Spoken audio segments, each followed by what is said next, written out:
un seminario, el seminario 23 está publicado, muy difícil de abordar, está lleno de preguntas sin respuesta, de puntas que no se solucionan, de alusiones, de cosas de vueltas y vueltas y vueltas. Esto lo han dicho todos, o sea, cuando estuvo acá Lorán, cuando se publicó el seminario en Buenos Aires, cuando se tradujo, dijo, bueno, vamos a hacer nuestro juego delirante. Dijo el juego delirante. Bueno, cuando yo agarro el libro de Miller, supuestamente sobre el seminario 23, me encuentro que no, no está el seminario 23 ahí. Está el acontecimiento de la publicación y del establecimiento del seminario 23, que es un gran acontecimiento, sin ninguna duda, pero no da mucha luz sobre la cuestión del sintón. La verdad que no.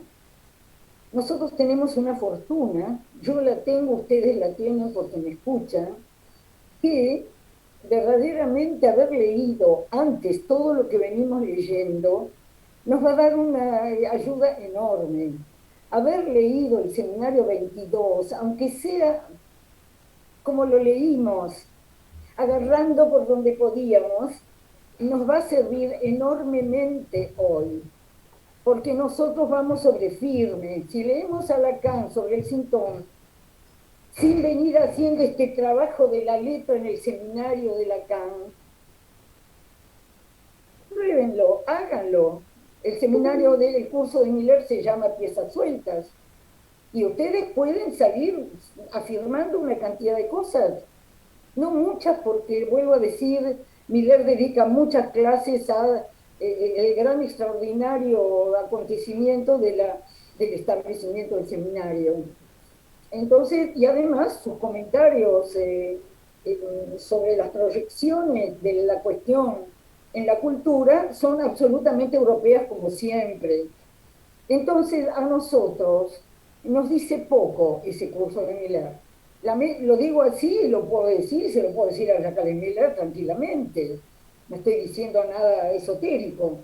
Estoy diciendo que ese libro no me abrió el camino hacia el sintón de la manera que uno podría suponer. Las suposiciones son siempre falsas. Como dice Lacan, lo único real, lo único sin suposición es lo real. Todo lo demás son suposiciones. Las lecturas que hacemos, a menos que se prendan de algún punto en la topología o en la lógica matemática, como viene haciendo Lacan, ahí se agarra algo de real. De lo contrario, cuando son páginas y páginas y comentarios y comentarios y comentarios, lo real se pierde de vista. Ese es el problema. Y Miller lo dice ahí claramente, dice, yo siempre fui profesor, lo pueden leer, siempre fui profesor, yo siempre quise explicar a Lacan, yo nunca tomé a Lacan como un enigma, yo siempre quise explicar a Lacan. Lo escribe él, pero creo que está en la primera clase, con una enorme honestidad intelectual. Después dice, no, pero me tengo que pasar a otro lado, tengo que volverme como intuitivo, no sé cómo lo dice. Y en otra clase siguiente, segunda, tercera, cuarta, no me acuerdo, dice, bueno, yo no puedo abandonar mi camino explicativo. Muy bien, muy bien. Yo me hago cargo de mi lectura, de la que vengo haciendo desde hace tiempo, y me siento muy feliz de meterme en un lío fenomenal, fenomenal. Entonces vamos a ver si hoy yo puedo transmitirles algo de ese lío fenomenal que es el seminario del sintón, que lo es verdaderamente. Entonces, voy a destinar 3 clases porque de esa manera voy a tener la oportunidad de ir encontrando. Lo primero que encuentro es lo que les puse en la nota que les mandé, y es la primera cosa que yo saco en limpio claramente frente al recorrido que viene del seminario 22. El 21 también. Ustedes ya encontraron una versión del nudo en el 20, en el 21 encontraron. una versión del nudo muy interesante, cuando están los nudos, ¿no? Lo que anuda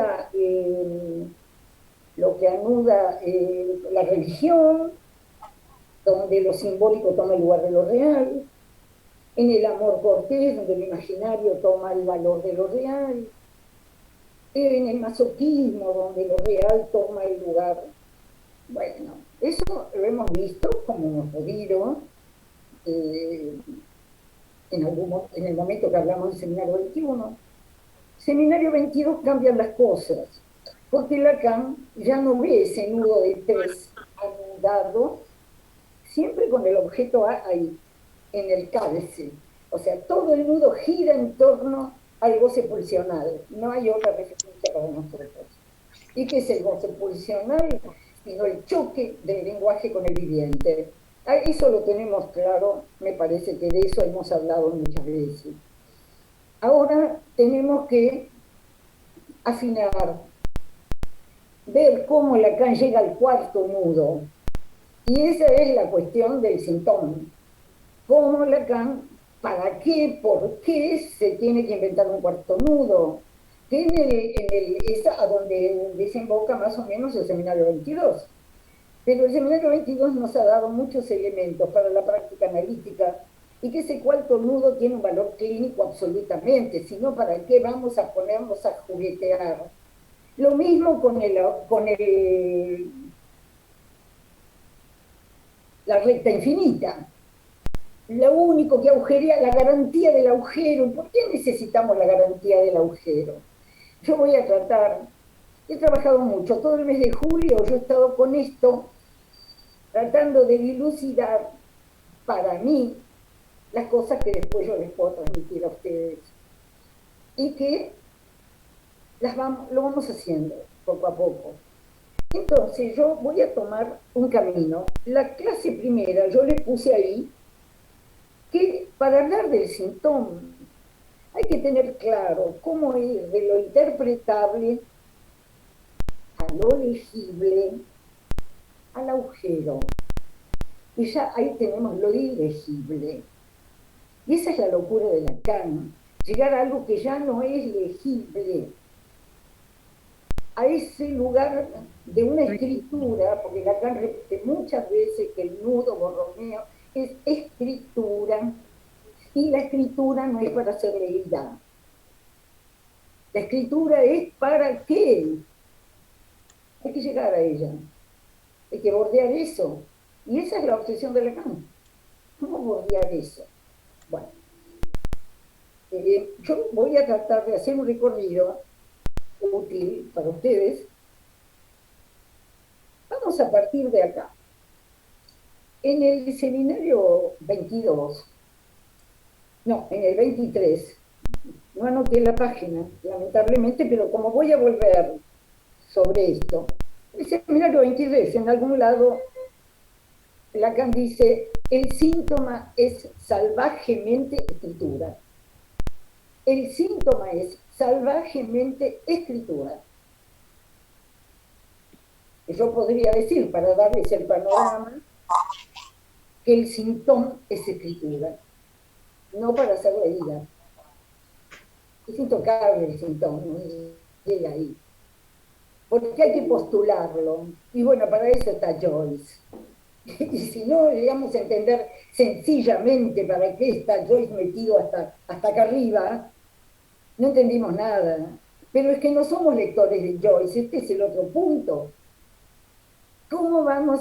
¿Qué hacemos con Joyce nosotros acá en Buenos Aires, ¿no?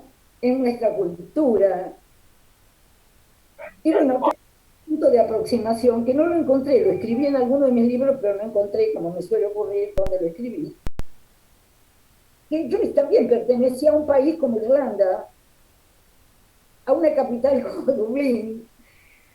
También era un lugar, ¿no? Ahí pobre, convulsionado políticamente. Se parecía tanto al lugar donde nosotros vivimos. Se parecía tanto a estos países luchando por su subsistencia con algún poder imperial arriba, sea cual sea,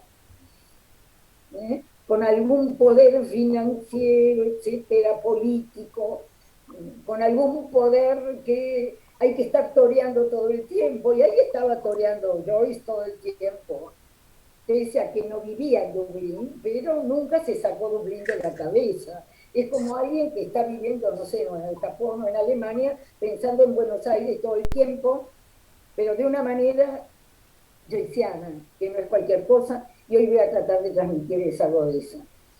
Entonces, el síntoma es escritura, irreductible agujero.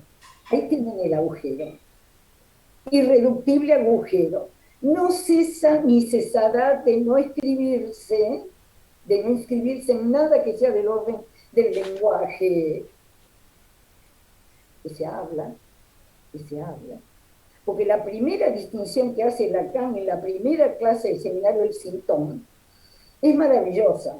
Viene Adán, según el relato bíblico, y nombra. Tenía el poder, el hombre tenía el poder de nombrar. Es un acto, el acto de dar nombre. Decir el sol, y eso quedó, y dijo el león, y eso quedó, y dijo mujer, y eso quedó. Es como si la fijeza del nombre que arman las lenguas, ¿no? Las lenguas están hechas de sustantivos, pero dice Lacan, la que habló fue Eva, habló con la serpiente, y no es para nada lo mismo hablar que nombrar.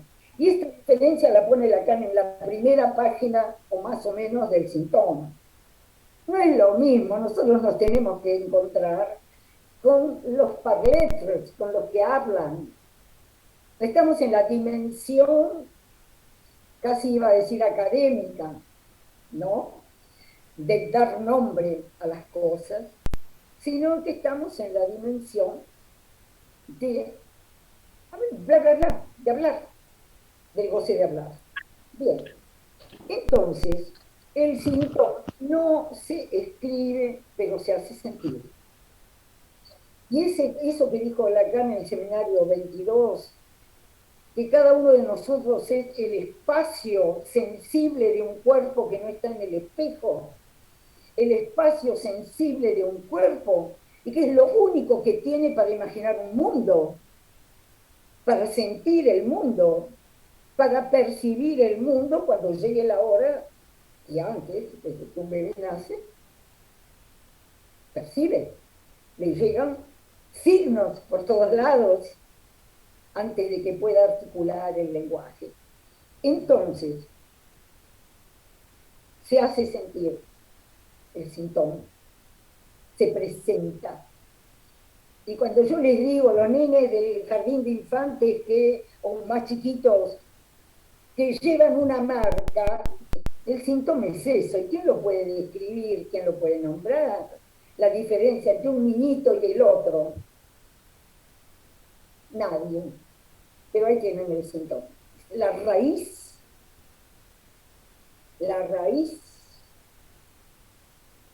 del goce. Voy a seguir el recorrido porque si no me voy a desviar y tengo mucho para hoy y no quiero pasarme. Entonces, nada podemos hacer antes de pasar por S1, S2. O sea, no hay nada que se pueda hacer antes de que haya algún acceso al lenguaje. Y cuando hay acceso al lenguaje es porque la imagen especular lo permite. Ese cuerpo entra en la economía del goce por medio de la imagen especular, la tercera de Roma. Entonces, vamos a suponer que vienen los pacientes S1, S2.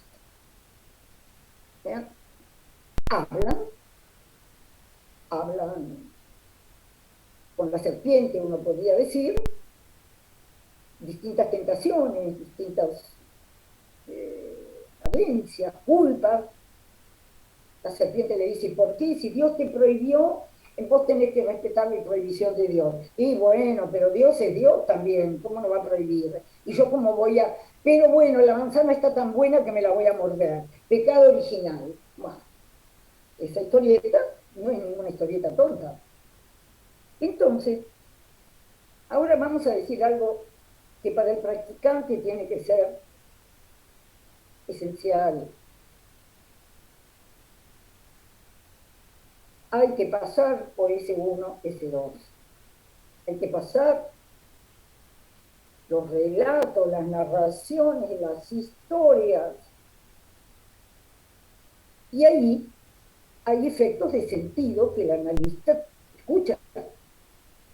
Efectos de verdad. Alguien dice algo y de golpe se da cuenta de que ha dicho algo necio y se ríe. Y ya le hizo un huequito a lo que hay entre ese uno y ese dos. O sea, cómo trabajamos cuando empezamos con los pacientes. Durante mucho tiempo a veces, ¿no? Y yendo a encontrar la iancia, seminario 11, la iancia entre ese uno y ese dos.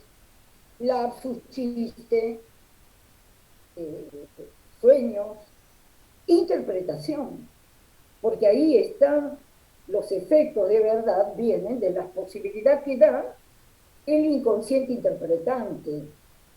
O sea, ahí hay una instancia que fue la que descubrió Freud, que hace que la pulsión que está hecha de lengua, al haber sido domesticada por el lenguaje, porque la lengua es anterior al lenguaje, al ser domesticada, al entrar en los términos del lenguaje, la lengua, en la domesticación del lenguaje van entrando todos los síntomas, cosas que nos dicen, como dice Lacan en el seminario del Citón, porque tenemos orejas y ojos. ¿Por qué sucede todo?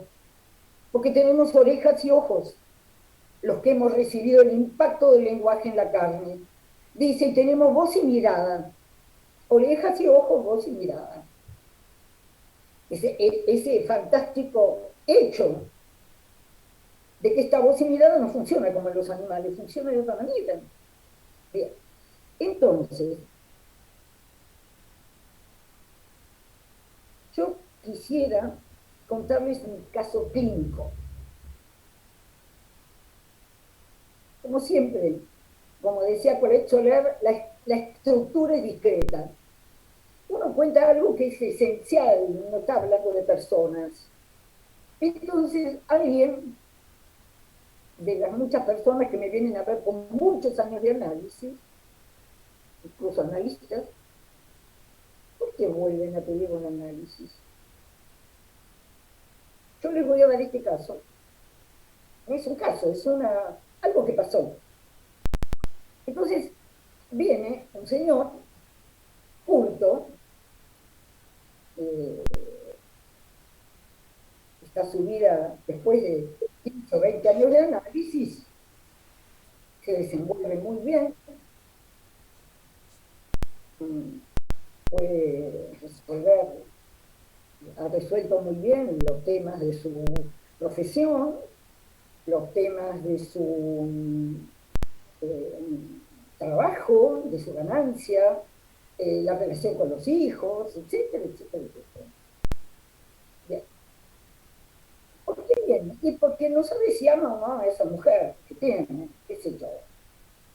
Ahí tiene una nebulosa. Intervención mía hace algún tiempo. Entonces, en un momento determinado me dice que hizo un viaje con su familia al extranjero.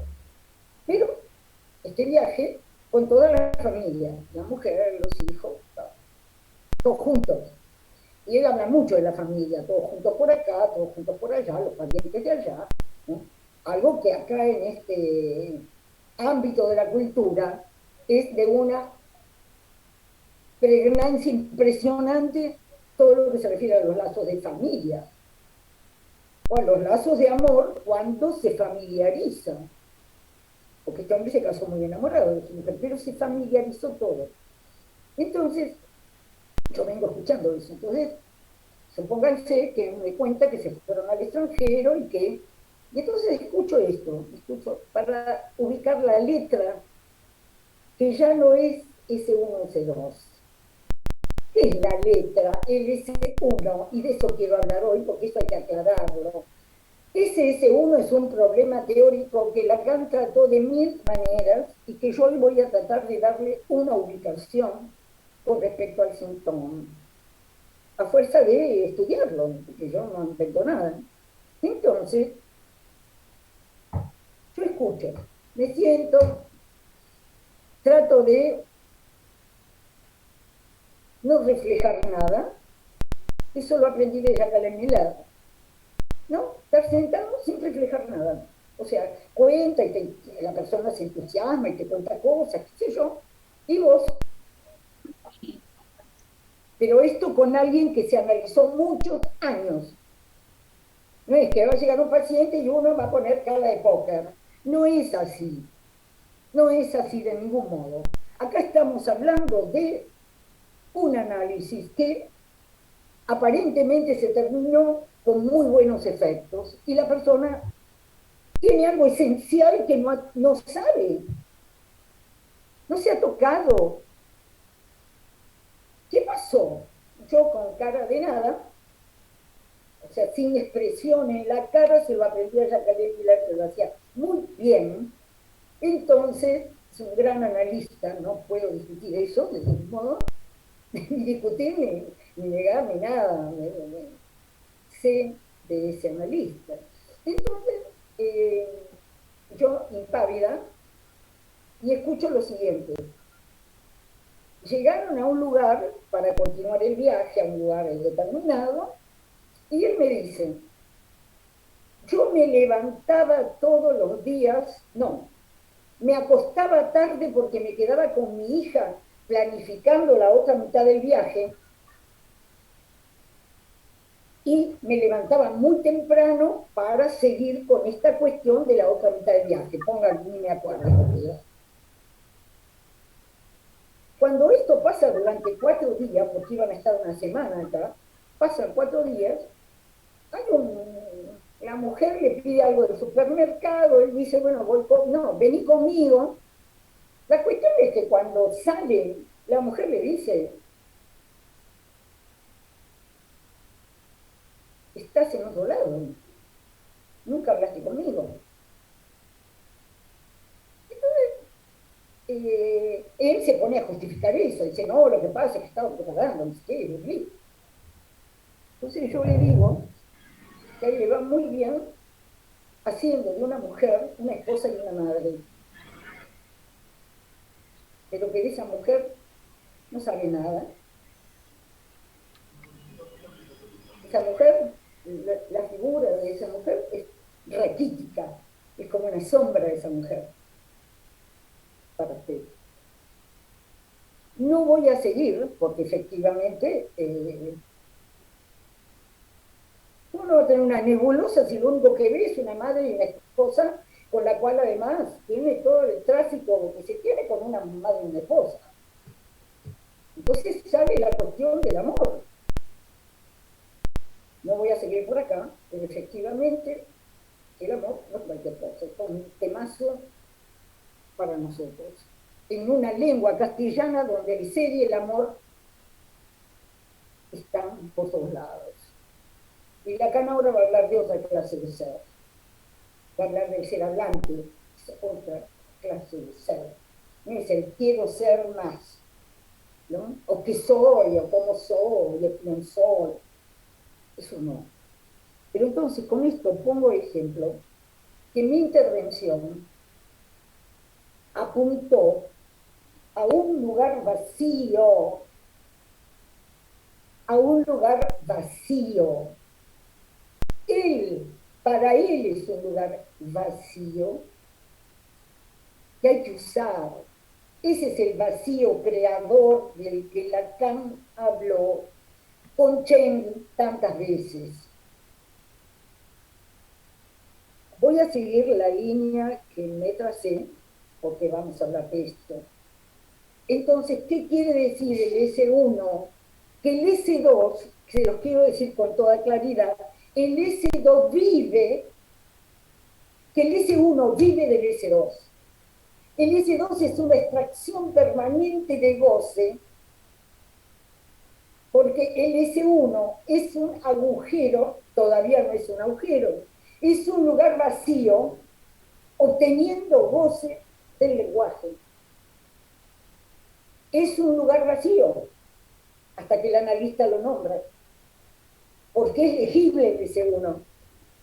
Y esto que parece tan difícil, traducido a la práctica analítica, quiere decir lo siguiente: que ustedes pueden estar 15 años o 20 años o 30 años significando, interpretando, obteniendo efectos de verdad, pero siempre eso es infinito. Siempre se pueden obtener efectos de verdad del S2 porque el analista avisado ya descubrió que hay algo del goce que pasa al S2, pero nunca descree del S2, no descree del sentido, siempre cree que el S2 es el que le va a producir los efectos de verdad. Y se pasa 20 años produciendo efectos de verdad y mejorando la vida de los pacientes, no tengo ninguna duda. Pero la cuestión es cuando la intervención del analista agujerea eso. Es decir, no está buscando sentido, porque de sentido, pero resulta que el analista le dice, ahí no hay nada. Esa mujer es nada como mujer. Por eso la cuestión del amor, como dice él, tenemos un momento de amor y se pierde, y un momento de amor y se pierde, y un momento de amor y se pierde. Claro, porque está con esa mujer hace muchos años. No es que se llevan mal, es que no pasa nada. Están aburridos. Entonces, cuando uno abre ese espacio vacío es el litoral de la letra, ese espacio vacío es la densidad de un goce que siempre huye envuelto en sentido y en significado. Entonces hay que ubicar ese lugar vacío.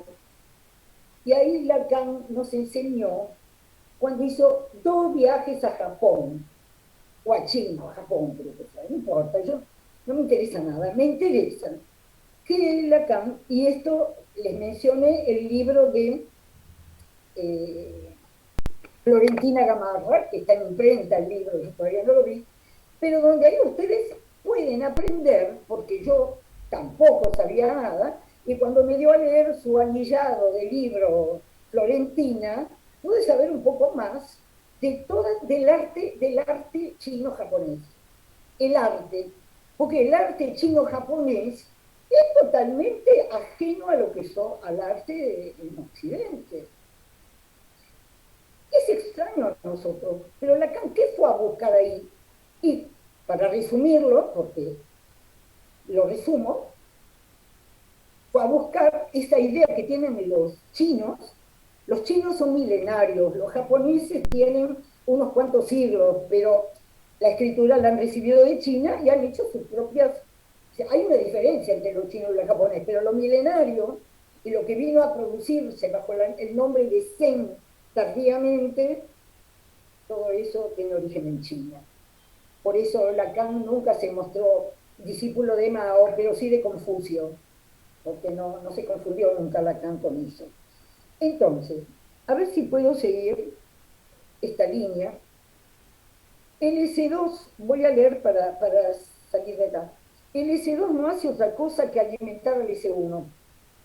Letra, densidad de lo gozado, densidad de lo gozado, gracias a esa abstracción radical que es el objeto A.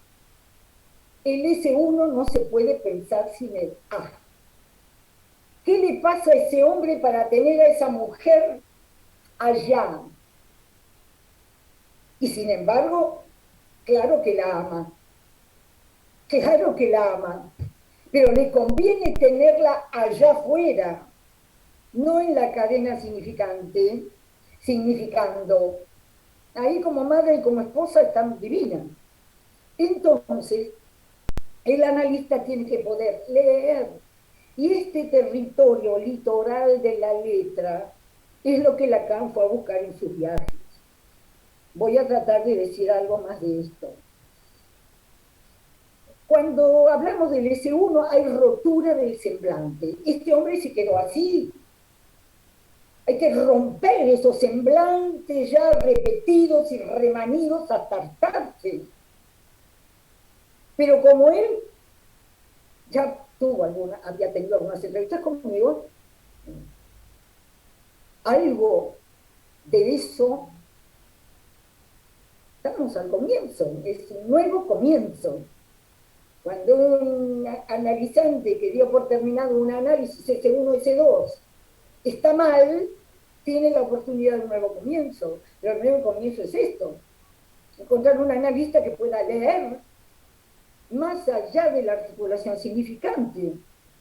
¿Qué lee? La letra, la densidad de la letra, algo que está siempre ahí sin leer.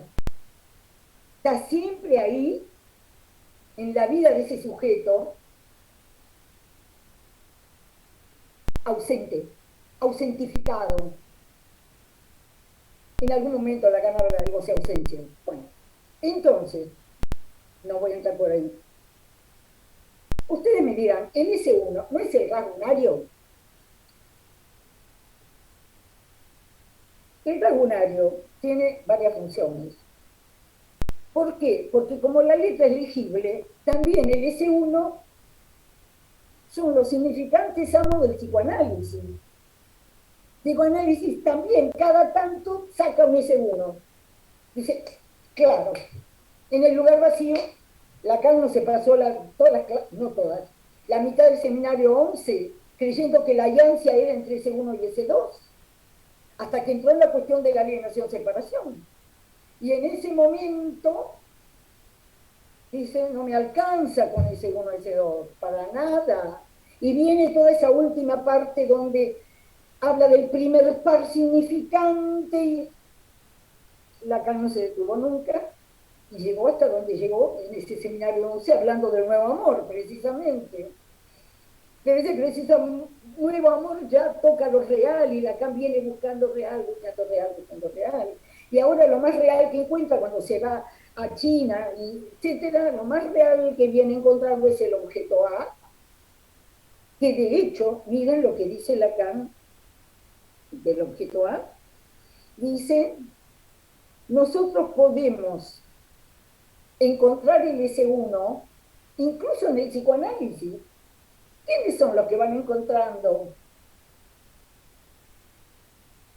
Los que gozan de eso, los que gozamos de eso. Los que gozamos de esto, de la letra del psicoanálisis, de la legibilidad de la letra del psicoanálisis. Y Lacan va encontrando la letra y no se detuvo nunca. Entonces, ¿para quién es legible? Para quien quiera leer. Analistas, la letra de la teoría, que no es teoría en absoluto, la letra lacaniana, la letra que va encontrando Lacan, esa, ahora voy a continuar, esa letra que Lacan va buscando, se le vuelve escritura, va a ir de la letra a la escritura. Entonces, es una orientación enorme para leer a Lacan. Va de la letra. ¿Y qué le pasó? Escuchen esto. El rasgo unario sirve para separar S1 y S2. El día que yo me desengaño del S2, tengo el S1 esperando. El S1 esperando. ¿Qué es? Un hueco de sentido es el S1. Y hay análisis que no llegan jamás ahí, porque el analista no llegó ahí, obviamente. Todo eso pasa por el análisis del analista, nada más. Entonces, el rasgo unario lleva ¿a dónde? A descubrir el lugar del fantasma. Porque cuando ustedes empiezan a agujerear las significaciones que les traen, aparecen las versiones del fantasma. Es decir, detrás de su sufrimiento, ¿qué aspiraciones tiene el sujeto? Sí, yo sufro mucho, pero ahí está el fantasma prometiendo cosas. Lacan dice en un momento el fantasma es aspiracional y el sujeto tapa eso, sufre, claro, no aspira a nada, pero cuando empezamos a hacer el trabajo con los sueños, los lapsos, etcétera, la cuestión es que haya un recorrido con el cual haya un vaciamiento del fantasma para que aparezca el lugar vacío. No va a aparecer. Como el fantasma no se vacía porque el analista todavía tiene el fantasma del sentido, no puede hacer otra cosa con sus pacientes. Y yo no hablo de analistas desconocidos ni poco importantes, aclaro. Entonces, digo, el rasgunario permite separar S1 y S2, ir vaciando el lugar del fantasma que está pegado a las significaciones, a las aspiraciones, a los inventos de cada uno para ser feliz, o exitoso, o escritor, o pintor, qué sé yo, cualquier cosa. Entonces, o la mujer más hermosa del mundo, etc. Entonces, hay que descubrir que entre ese uno y ese 2 esos efectos de verdad no vacían nada, corrigen un poco el sentido de las cosas. Como leí alguna vez, dice, vienen con un librito y nosotros le damos otro librito. Mejoramos el librito. Eso es muy común. Entonces, ahí, entre ese uno y ese 2 hay un falso agujero. Ese es el falso agujero. No hay ningún agujero. Mientras lo único que hacen es buscar los efectos de verdad, no se agujerea nada. No se agujerean los semblantes. Los semblantes, por eso digo, se reacomodan, se cambia de librito. Ahora le damos un librito más sano, menos prejuicioso, un poquito más bueno para vivir, todo eso. Pero resulta que lo que les quiero dar la idea es del agujero verdadero, lo que supone, que no va a haber nada real mientras no haya verdaderamente un agujero. Y que ese vacío, tiene que aparecer para conducir al agujero ilegible. Está lo legible, voy a decir un poco más.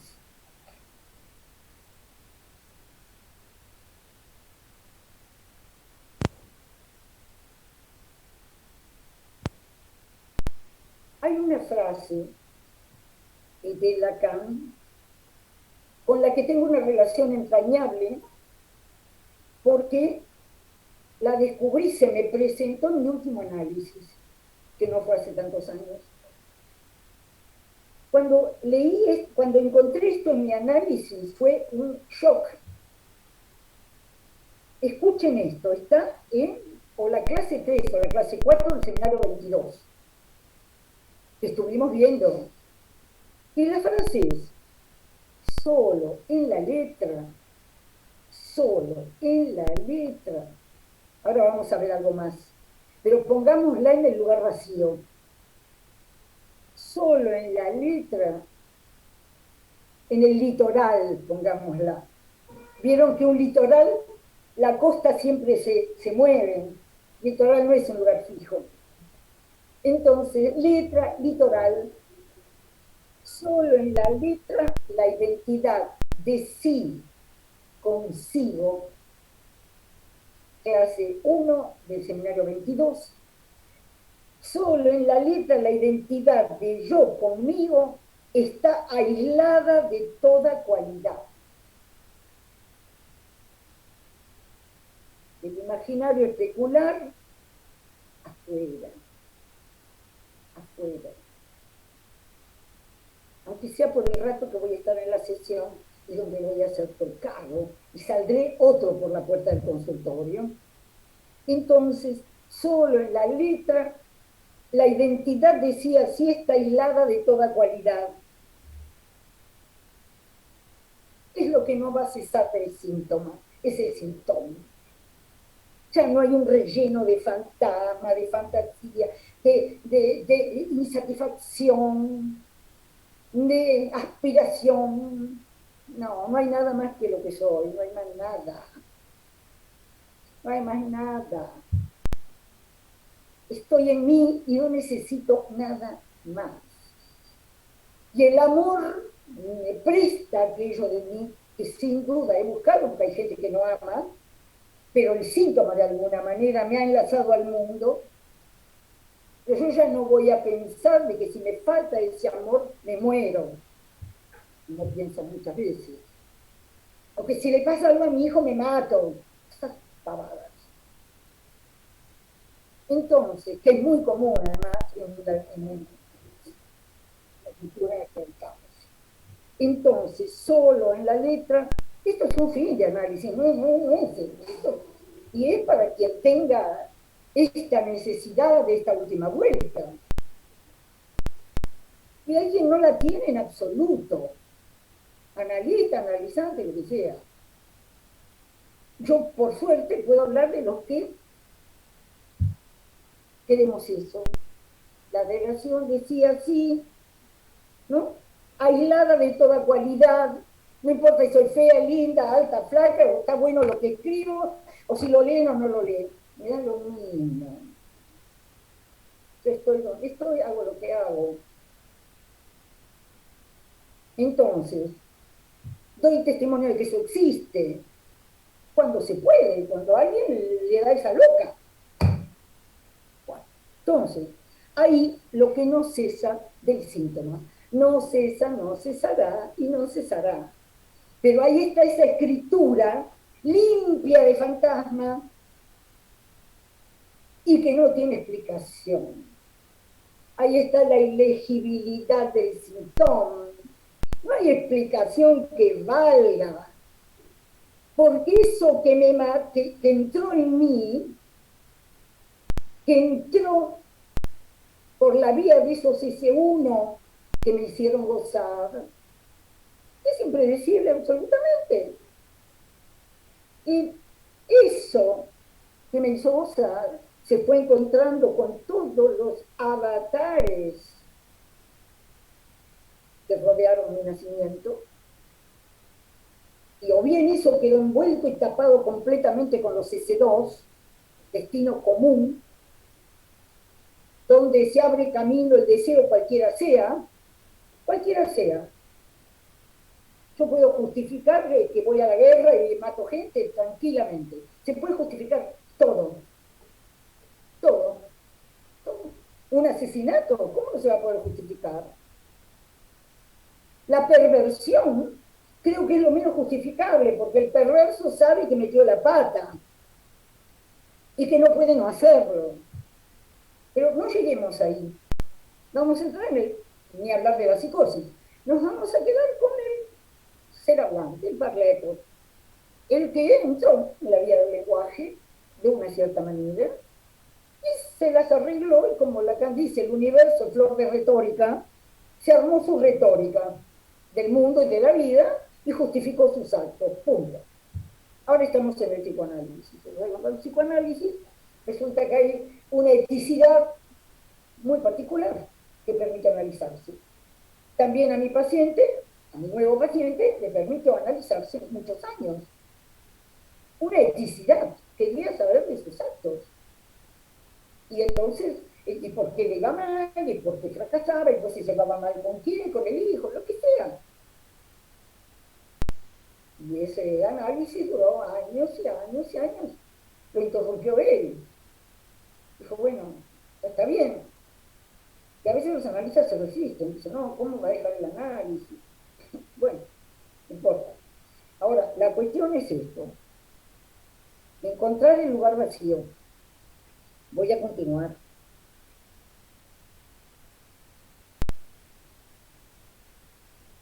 No tengo la noción de la hora y no traje mi reloj de mesa, entonces tengo que buscar el horario.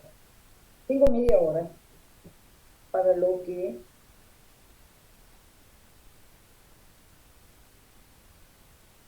¿A qué hora tengo que terminar? A las 2, ¿no? Sí, bueno, media hora. Pero como Sí, lo que dije hasta ahora me parece suficientemente contundente, voy a poder avanzar. Acuérdense que ahí en el seminario 22 Lacan hablaba de la mesología. Lo entra, de lo que ahí entra, el vacío del que estamos hablando. Bien, ahora, Miller hace el comentario de todos los S1 del psicoanálisis que sirven para leer. Y a Lacan le sirvió para leer a Joyce. ¿Y por qué Joyce? Bueno, resumiendo, creo que lo dije el otro día, y ahí el libro de Florentina va a ayudar un montón, para los que quieran ocuparse. Lacan va al Japón en 1963 y 1971. En el 63 es el seminario de la angustia. Yo les pido a todos, porque para no comentarlo ahora, porque es perfectamente accesible a todos ustedes, lean la última parte del seminario de la angustia, donde Lacan habla de su viaje al Japón y habla de los budas. Y habla de ese Buda, de esos Budas que los hacen, son industriales, los hacen por miles, pero los Budas, dice Lacan, siempre tienen los ojos chiquititos para mirar un espejo que no refleja nada, para salir de los engaños. Él imagina que especular. Él no ve eso, no ve lo que le muestran, ve por allá. Bien, léanlo, está muy al final del seminario de la angustia, viaje a Japón, creo, sí. Bueno, porque yo me confundo la China con el Japón porque no tengo ninguna especialización en eso. Digo, nunca hay que estudiarlo. Entonces, bien, en 1971, Lacan desde el año, ya creo que ya se los dije, desde el año 44 estaba estudiando chino.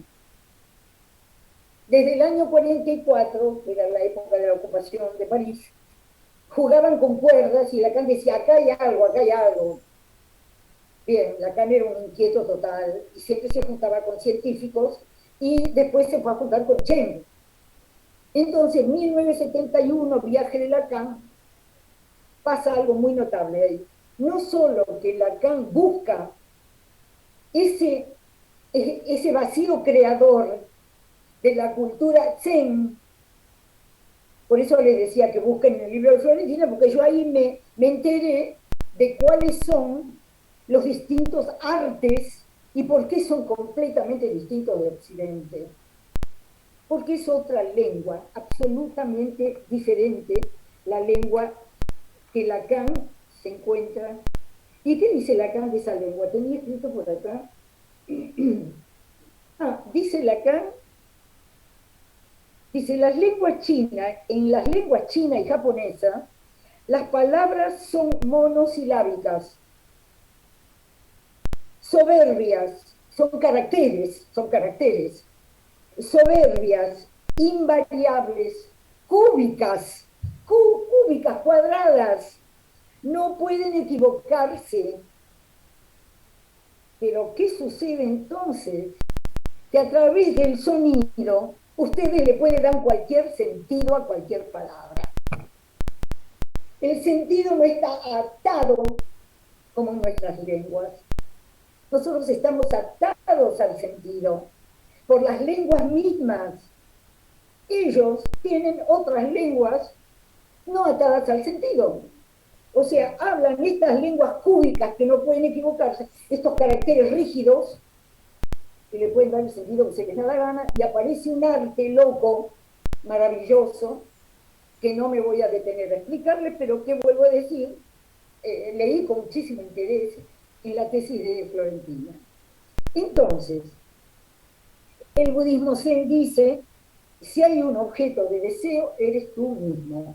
Entonces Lacan fue a buscar todo eso. Pero miren qué curioso, que ya en Literatura Terre habla de Joyce. ¿Y qué dice de Joyce? Y primero, la letra, el vacío creador, pero en Occidente, el vacío creador está lleno de basura. Ese vacío, porque esta mujer es una especie de nube, una raquítica en una nube, no una raquítica, ¿cómo podría decir? Un semblante, un fantasma raquítico en un vacío. Una nada en un vacío. Entonces, eso, eso no alcanza para nosotros. Se necesita decir, pasar de letra a vacío creador y después liter, como dice Joyce, letra basura. ¿Y qué hizo Joyce?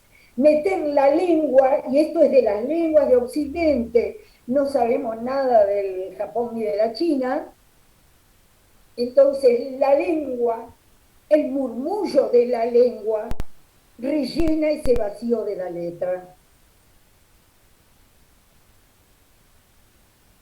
La lengua es anterior, la letra no, la letra es efecto del discurso.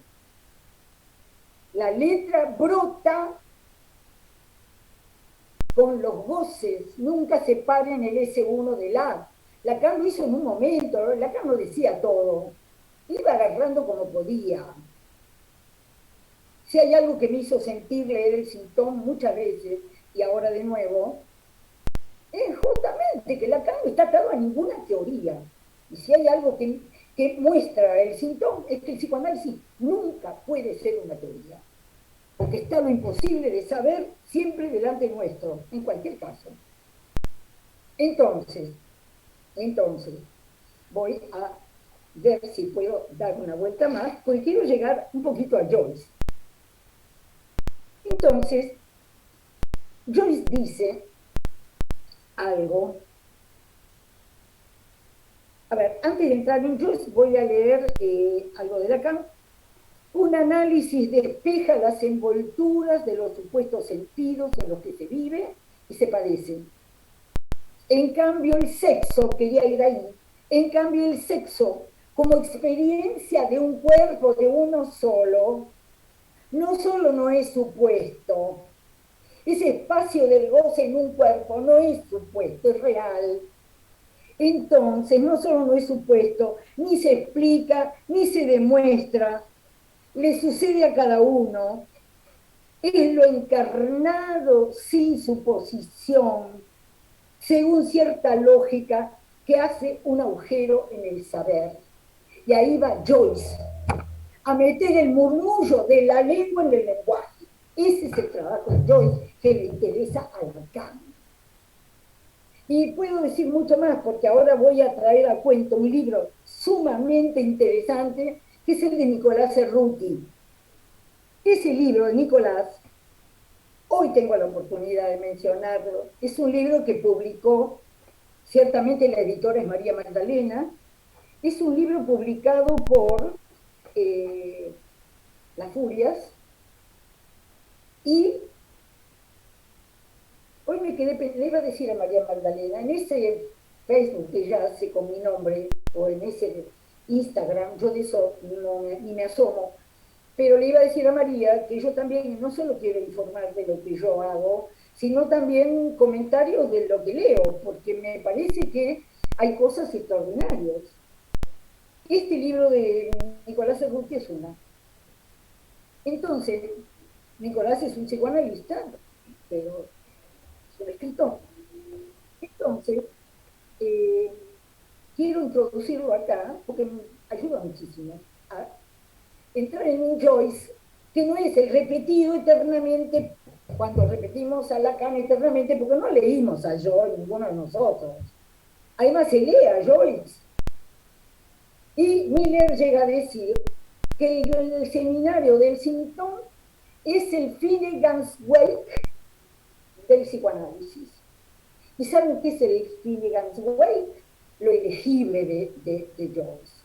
Yo voy a hablar bastante de todo esto. Tengo un libro extraordinario también de Teruggi, pero es un libro de hace muchos años. Yo lo tengo en mi biblioteca, me pasa muchas veces. Hace muchos años y ahora me sirvió un montón. Es un libro de Teruggi, de la editorial 3H, o sea, de la época que yo hice mi primer libro, que también es de 3H, ya no existe más esa, por lo menos bajo la forma que publicó mis libros y los de Teruggi, creo que queda la colección amarilla de 3H. Pero ese 3H es antiguo, publicó el Finnegan, no me acuerdo el nombre, el libro sobre Finnegan's Wake de Teruggi. Aprendí muchísimo, les voy a transmitir parte de eso también. Pero decir que el seminario del Sintón es Egan White, es decir, que Lacan se joyceó, empezó a hablar raro. Cuando pronunció la conferencia Joyce el síntoma, que la pueden encontrar, ya cuando está en los otros escritos, está domesticada por Miller, está como poquito mejor acomodada para que se entienda un poco mejor. Pero el original, la que él habló en un simposio sobre Joyce, Lacan fue invitado a un simposio sobre Joyce, año 75, seminario 22, seminario 23, ahí Lacan presenta su conferencia Joyce el síntoma, haciéndose el Joyce, hablando, cambiando las palabras, dice, volviéndose como ininteligible. Le agarró esa chifladura, se volvió Joyce. Y después se puso a hablar de Joyce como si lo conociera. Esta es la crítica que le hace Nicolás. ¿Por qué tomar la escritura de Joyce por su biografía? ¿Por qué creer que ese episodio de la caída del cuerpo con una cáscara, qué sé yo, se repite hasta el cansancio? Eso es tan, creo, porque no revisé hoy esto, ya lo voy a hacer, Estefan, o sea, es el primer trabajo, Estefan el héroe, después el retrato del artista, pero el camino de yo quiero hablar de eso, porque es genial lo que podemos aprender del psicoanálisis, si nos damos cuenta lo que es hacer lugar a la lengua, porque la lengua es ilegible, indescifrable, y si yo no tuviera testimonio de eso en mi práctica, lo mismo que decía Lacan, si esto no lo practico no sirve, no está, no existe, pero sí existe. Llegar a ese agujero indescifrable, pero ahí el murmullo de la lengua es el que hay que dejar entrar en la sesión. El murmullo de la lengua, la homofonía, el equívoco. Yo me acuerdo de un paciente una persona que quiero mucho, y que frente a ciertas intervenciones de este índole decía, usted está loca.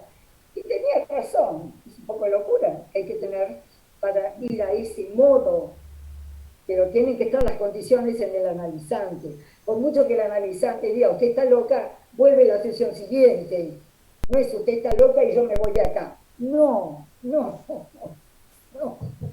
es esto. Bien, a ver, entonces voy a avanzar un poco. En la...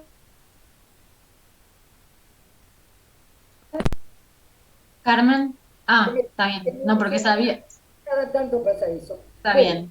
entonces, la tercera de Roma es de 1974. La conferencia Joyce el síntoma es de 1975. La primera clase del seminario 23 es del 18 de noviembre del 75. Lacan está metido en eso, completamente.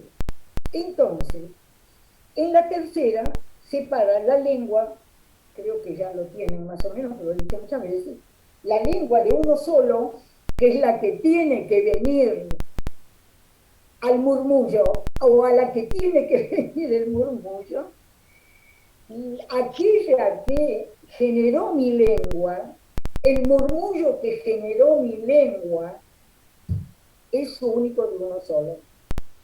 Por eso dice Lacan, el espacio del goce de un cuerpo que no se refleja en el espejo está creado de esta manera.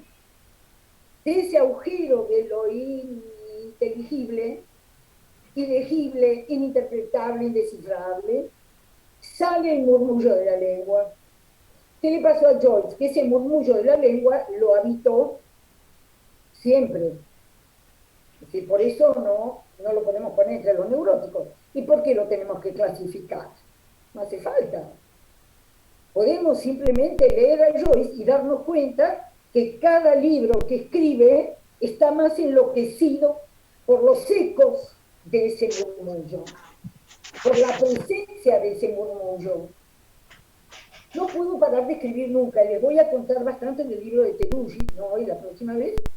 Bueno, Joyce aparece en Literatura Terra por eso, porque el vacío del que nosotros hablamos es la basura con la cual lo tapamos. El vacío de la letra lo tapamos con basura. ¿Qué basura?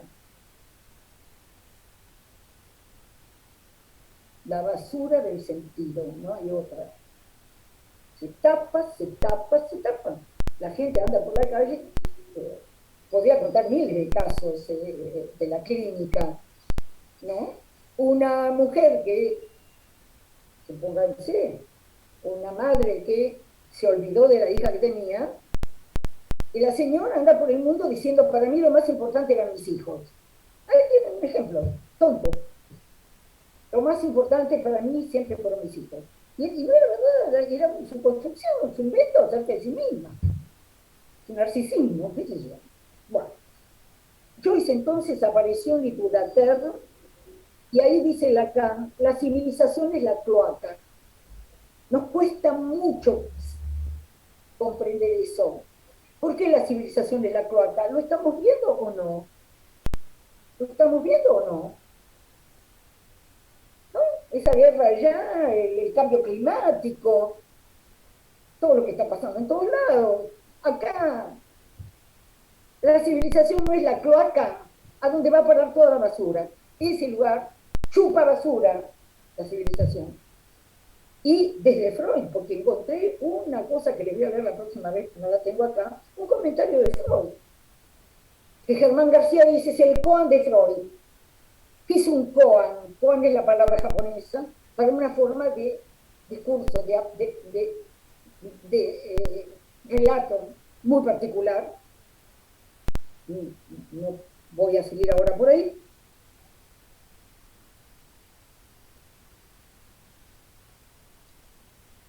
Carmen, ¿se fue la imagen de vuelta?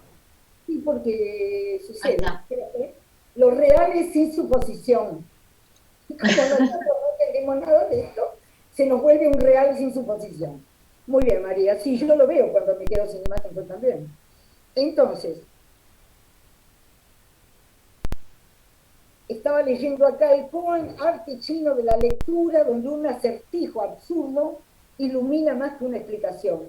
Lo saqué del libro de Florentina, claro.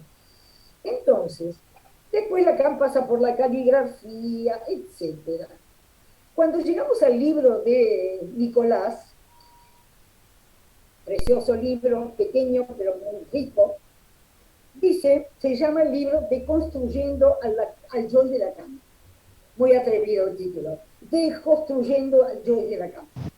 Y dice, creo que esto lo dice en el prólogo Baños Orellana, un colega al que aprecio mucho, Jorge Baños Orellana, dice que para aprender lo incalculable de la clínica del psicoanálisis, no, esto lo digo yo, perdón, no lo dijo nadie que yo, que para pescar lo incalculable de la clínica no puede sino volver a las lenguas de Occidente. Tenía que ir a buscar un occidental, no podía traernos a nosotros, ese vacío creador es de Oriente, Lacan lector de Oriente, escritura del vacío, pero una vez que hizo la escritura del vacío, tenía que volver a las lenguas de Occidente, a las lenguas del sentido. Entonces, ahí está Joyce haciendo su operación de romper los sentidos comunes. Rompe los sentidos comunes. Y ahora sí, Lacan se permitió libertades, perdón porque mis anotaciones son muy malas, creo que esto es de Baños Orellana en el prólogo, pero deben ser palabras de Nicolás. Lacan se permitió libertades paralelas a las de Joyce. ¿Y dónde se permitió la libertad? Empezó por la conferencia Joyce el síntoma y siguió con el seminario del síntoma, haciéndose el Joyce. Eso es absolutamente cierto. Vayan a leer la conferencia de esa. Si quieren leer el original de la conferencia, es realmente ilegible, o muy ilegible, o un tanto ilegible, según quien la lee. Esa la encuentran en el número 45 de la revista 1 más 1, creo que es. Una revista antigua de la época que se creó la escuela, de los años 90, y en el número 45 de la 1 más 1 está ese texto y un precioso comentario de Miller sobre esa conferencia de Joyce el síntoma. Ahí sí Miller habla de Joyce, ahí sí, no es como en el curso de las piezas sueltas, ahí no lo encontré yo, pero sí en esta conferencia Joyce el síntoma, que es de Barcelona del año 97. Muy bien, con la gente de Barcelona, de la sección clínica. Entonces, en esa conferencia, antes de volver al libro de Nicolás, dice, todo gira cuando aparece L'Homme, que tiene un cuerpo y no tiene más que uno. Y he tenido el honor de descubrir ese L'Homme para leer América. Porque el L'Homme, si tiene un cuerpo y no tiene más que uno, ya no puede escapar al dónde, cuándo, cómo. Ya no puede. Y esa es la vuelta enorme que está dando Lacan. Tomar los cuerpos, pero los cuerpos, espacios sensibles con el cual registramos el mundo. Entonces, esta es la incisión lacaniana. Objetar las pretensiones de la verdad, porque cada uno no es sin los restos de mundos que lo habitan, y ahí vuelve a encontrar el ser sexuado. Ya no es el ser de la filosofía, es el ser sexuado. Bien. Los filósofos no piensan que en las pulsiones, dice Lacan en el seminario del Sintón, los filósofos no piensan que las pulsiones son el eco en el cuerpo del hecho de que hay un decir. Pero el individuo está preso de la imagen cautivante. Entonces, Nicolás habla de la tergiversación deliberada de datos por parte de Lacan. Claro, si Lacan sabía bien lo que estaba haciendo. Tergiversación deliberada. Toma las cosas como si fueran certezas de un paciente, obtenidas de un paciente. No, está construyendo joyceanamente a Joyce que Nicolás quiere deconstruir. Es muy interesante el punto de vista. Dice, no de otra manera, Lacan se acerca a lo real. Lacan, como Joyce, estaba dispuesto a abandonar su falsa paz. Tomá. Nosotros tenemos que estar dispuestos a abandonar nuestra falsa paz.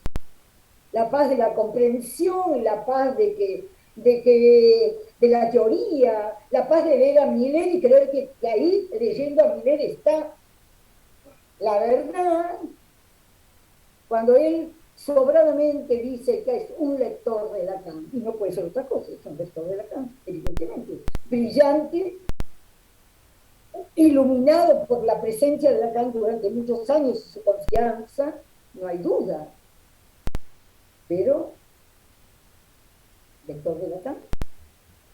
De Ulises a Finnegan's Wake, el progreso, dice Lacan,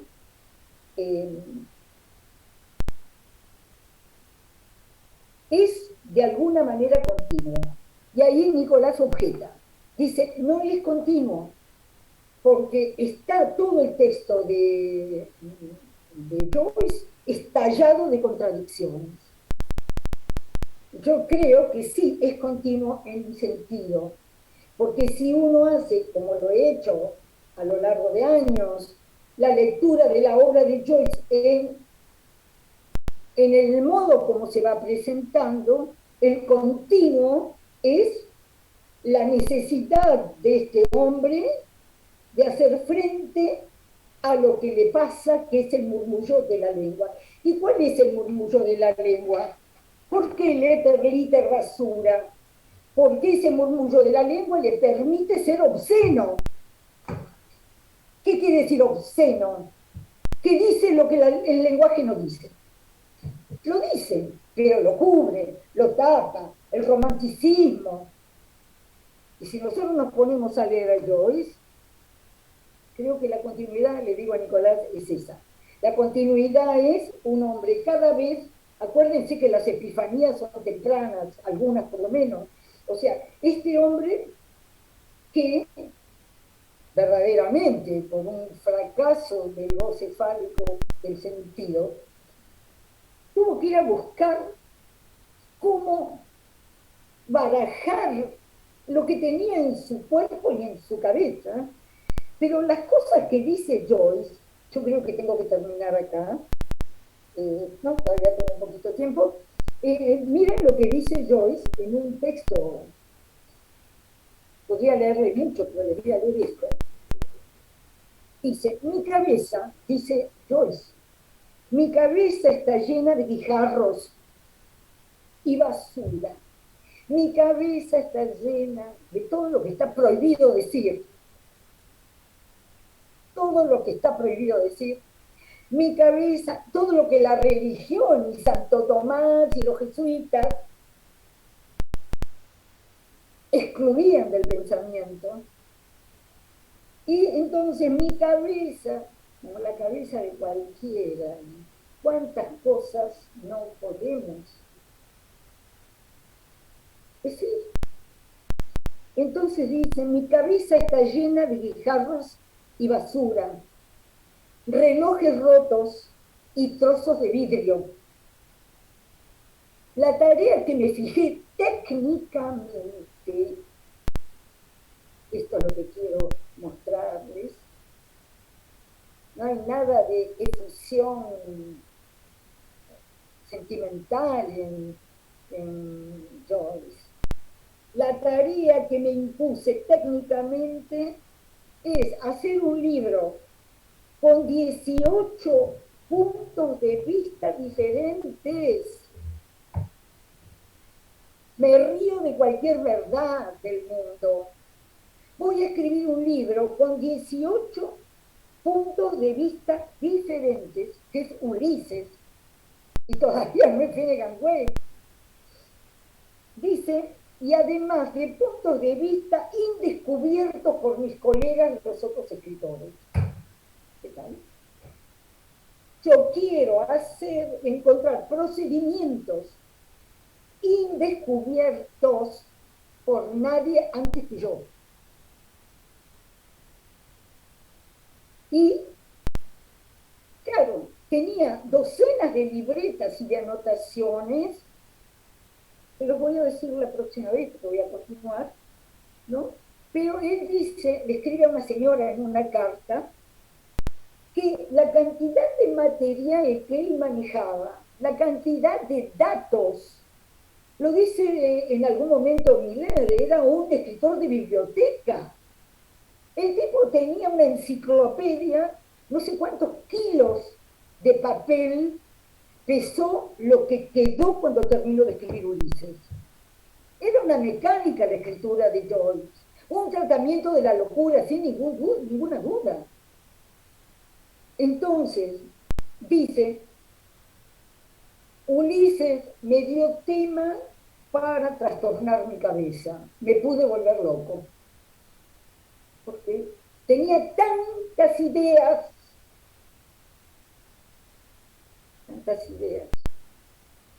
Y acá va a apuntar por el lado de la fortulación del nombre del Padre. Vamos a hablar la próxima vez de la cuestión del Padre, que es bien compleja, y que creo que yo en mi seminario no la he tomado nunca, porque para mí es una cuestión muy difícil, porque hay tanta afirmación en el campo freudiano del padre, que no hay más padre, que se terminó el padre y el nombre del padre, y los nombres del padre y el padre que nombra y la perversión. Nunca me senté a dilucidar ese asunto a mi manera. Lo voy a hacer para la próxima vez. Me llegó la hora, felizmente, porque el material está ahí todo, ¿no? Uno que pertenece al campo freudiano y a la escuela, le han desfilado delante todos los textos habidos por haber, y uno ha leído muchos. Pero hay un día en que uno tiene que saber qué le pasa con algo que está leyendo.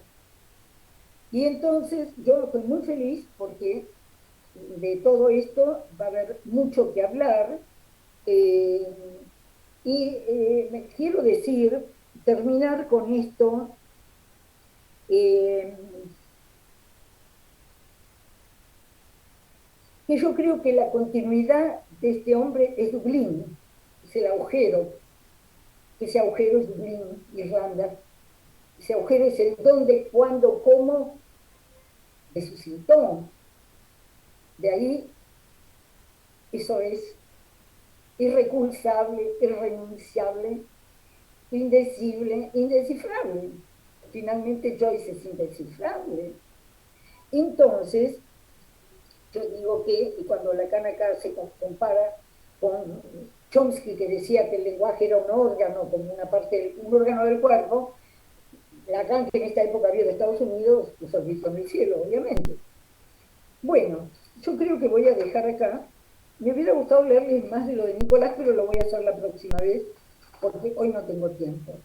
Tengo mucho para contarles y hemos tenido una reunión ardua, pero me parece que hemos podido iluminar un poquito esto que yo había prometido para la reunión de hoy, de lo interpretable a lo legible, al agujero, a lo no legible, y ahí tenemos al síntoma. Creo que hemos hecho una ubicación bastante razonable, así que bueno, acá los dejo y pueden ahora, si quieren, si puedo responder alguna pregunta de ustedes. ¿Mm? Bueno, por el momento nadie pidió la palabra, pero pueden hacerlo ahora. Sí, siempre Quien esperamos un tenga, ratito porque no es tan fácil tampoco preguntar sobre estas cosas. sí, quien tenga ganas de preguntar o hacer un comentario, intervenir de alguna forma.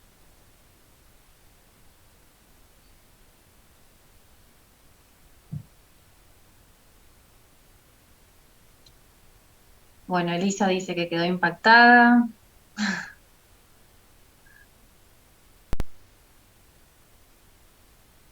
Susana, tenés el micrófono habilitado, no sé si es porque querés intervenir. Susana Simzik.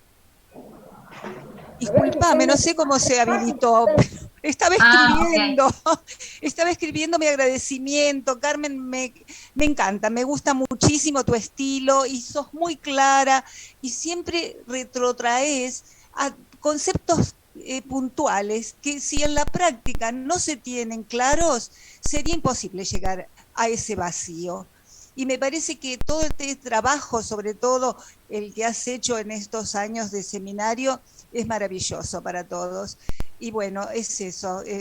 Agradezco que se haya abierto el micrófono, porque verdaderamente estoy muy, muy, muy agradecida con tu trabajo.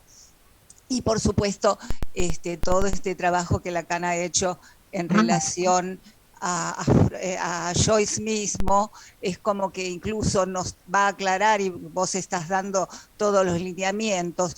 Ese cuarto nudo, por qué Lacan necesitó ese cuarto nudo y por qué Joyce, justamente a partir de errarle al nudo Borromeo, es que lo tiene que atar precisamente con su obra. Así que muy, muy agradecida, Carmen. Susana, y yo te reconozco que Susana ha estado conmigo en un cartel sobre el seminario 22 y ha Sí, hecho un sí. trabajo como un cartel que puede ser algo extraordinario. En ese cartel, como estábamos con un seminario tan primero no está establecido y segundo, trabajábamos con la, por suerte yo tenía el texto francés, pero teníamos lo que ustedes tienen. Y entonces se me ocurrió, como más uno que era de ese cartel, decir, mira, vamos a hacer una cosa. Cada uno, a partir de un cierto momento, ya habíamos leído varias clases. Bueno, Sí. con lo que queda del seminario, cada uno elegimos una clase y cada uno se hace cargo de esa clase, como se arréglesela como pueda. Lea lo que encuentra, haga lo que pueda. Efectivamente lo hicimos, Susana fue una, creo que tengo la copia de su trabajo. ¿No? Entonces cada uno del cartel, yo me acuerdo que creo que fui la última en presentar una clase, Sí. y con un provecho enorme, porque cuando cada uno se tuvo que meter a pelearse con una clase de Lacan, creo que era no sé, promediando quizá de las 4 o 5 en adelante. Y nos cayó la pandemia. Pero sí, lamentablemente. nos cayó la pandemia justo cuando todos habíamos podido exponer nuestras clases. Y el ejercicio que supuso eso, porque no era solo leer una clase, era ponerla para los otros y discutirla y comentarla. Y ese es el Sí, valor. es más, la escribíamos, pero después vos nos invitabas a que dejáramos el escrito y que la dijéramos a nuestra lectura. Así que realmente fue un trabajo maravilloso y realmente lo disfruté muchísimo. Pero bueno, llegó la pandemia y ahí estamos. El cártel es una cosa invalorable, Sí. invalorable. Lo que pasa es que hay que, justamente, toda la condición, no hubo ningún trabajo de jornada en ese cartel, ni en el cartel que hice 3 años sobre el seminario del Sintón. También trabajamos 3 años cada página del Sintón. No quiere decir que lo sepamos, porque todo lo que el psicoanálisis se olvida inmediatamente. Tenemos que Por volver, suerte. como dijo Raúl, acá hay que empezar siempre de vuelta, pero no se empieza en el mismo lugar, no se empieza, No. empieza en el mismo lugar. Entonces, bueno, animarlos a todos. El trabajo del cártel, pero para eso, para leer, el trabajo del cártel es lectura. Sí, tal cual. Y esa lectura, sin leí el otro día y lo escribí en el prólogo que le hice a Florentina, leía que Chuang Tzu cuenta que es un escrito original, no me acuerdo cómo se llama, pero es el Tao, ¿no? Sobre el Tao. Y entonces está Chuang Tzu que dice que es un viejo, un anciano ciego que dice cosas, ¿no? Y que lee sin motivo. O sea, que él no tiene que llegar a ninguna parte. Ni me acuerdo, creo que estoy diciendo todo mal. Pero es una metáfora que me la olvidé, no importa, pero lo que me quedó es que hay cosas a las que se llega cuando uno no quiere llegar a ninguna parte. Eso me enseñó Chuang Tzu. Dice, no hace falta llegar a ninguna parte. Yo digo que las vías del gusto, por eso hablo de los hongos y de las flores en el bosque, que la vía del gusto lleva mucho mejor. Cuando uno se saca de encima la teoría, el tener que saber, aprender. Si hay una cosa preciosa en el libro de Nicolás Cerruti, es que uno lo encuentra a él trabajando con su Ulises, con su lectura, y será por eso que somos amigos también, porque creo que nos hemos encontrado en la lectura. Bueno, si alguien más quiere decir algo. Bueno, gracias y yo me te despido porque tengo que atender. Un abrazo, Carmen. ¿Y cuántos tendrán que irse a atender? Gracias, María Magdalena. Bueno, un saludo. Gracias. Ahí Ciro quiere intervenir. Ciro, cuando gustes. Hola, Carmen, hola. Hola. Para mí es muy difícil esta cuestión de la letra. Me pregunto, ¿la letra sería más litoral que literal o tiene las facetas de los dos? Porque cuando pregunto si es más litoral, sería a partir una intuición del real o una lectura del lisible. O una lectura de... Del legible. No te entiendo la última palabra. Una lectura del que se puede leer. Ah, legible. Legible. Mira, justamente yo creo, primero vuelvo a repetir mi declaración de ignorancia en todo lo que hablo, pero digo, me hago cargo de lo que leo. Y me parece a mí que estás muy bien ubicado. Muy bien ubicado. Porque si no venimos del lenguaje, de eso no sabemos nada. Es justamente lo legible, quiere decir que algo podemos leer y algo no vamos a leer. Algo vamos a leer, literal, litoral, y eso depende de cada analista, Ciro. Que el analista, por su propia experiencia y por su sus condiciones. Hay analistas más poetas, menos poetas, más topológicos. No importa el camino por el que llega, pero llega desde un camino de lenguaje. Primero tuvo que pasar por el lenguaje, y una vez que pasó por el lenguaje se desengañó del sentido y empezó a encontrar un vacío de sentido. Y en ese vacío de sentido empieza a encontrar elementos que se mueven. Yo no sé otro analista que le habría dicho a este hombre, pero depende de del que lee. La legibilidad es según quién lee. Yo le dije a este hombre claramente, le digo, mire, lo que me dice de lo que pasó con su mujer, me deja como frente a una figura raquítica, especie de, ahora que se lo digo a ustedes, se me ocurre Chagall, esas figuras de Chagall en el aire, pero no es Chagall porque Chagall creía en el amor, y este hombre tiene perdido de vista el asunto del amor, lo siente, pero no sabe qué hacer con eso. Entonces, está muy bien ubicado lo que estás diciendo.